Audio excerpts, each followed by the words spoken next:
Adjacent to the Fort Worth Water Garden stands the Fort Worth Convention Center, filled to the brim with smiles, high spirits, and anime fans? Yeah, the sword is made out of EVA foam, and the base of it is a PCV pipe.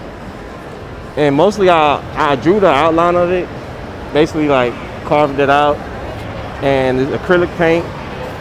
And it took about, I'd say, a week. And I've also done like EVA armors and spiky wigs, of course, too. So I've done multiple cosplays. And I guess my favorite cosplay is Goblin Slayer. I haven't finished it just yet, but that is my next project. It's been a long time since some fans have been able to see each other, let alone come to an event like this. So it was no surprise that people came out in droves to support their favorite voice actors, creators, and just enjoy the medium that they love so much with others that feel the same way. I still have been about 6 cons since the COVID hit. It's not quite the same as like going to the old times due to masks, and like strict regulations. But I'm just glad that I'm just able to get out of the house and come do what I love. So since the pandemic, I've been to 2 conventions so far. A couple weeks ago, back in November 17th to the 19th, which is Anime NYC. And this weekend, December 3rd to December 4th in Fort Worth, Texas. And since then, the pandemic has been, the conventions has been changed slightly, obviously, with more safety precautions, wearing masks, everyone showing vaccination cards, trying to keep the people safe and everything. Some still feel the effects COVID had on them and their businesses. Others, not so much, or even quite the opposite.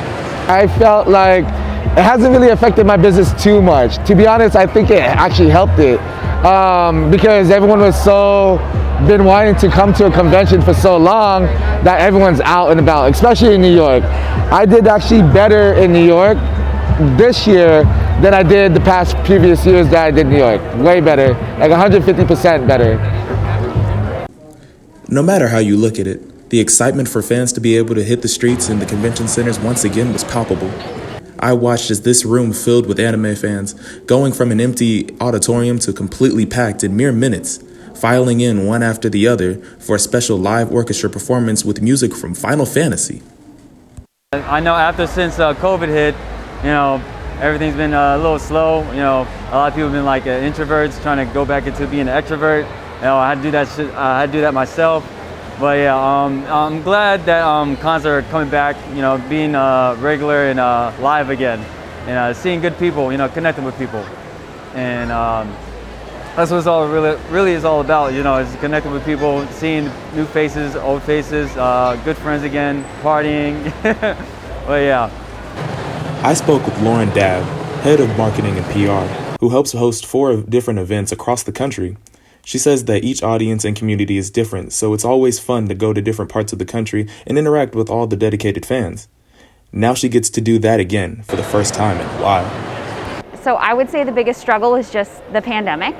We were originally scheduled for May of 2020, and obviously that was kind of right when everything started happening, so we had to postpone for a year and a half, but we are so happy to be here, and even through that 18 months, we were able to connect even more with the community, and I think it still turned out great even with that struggle.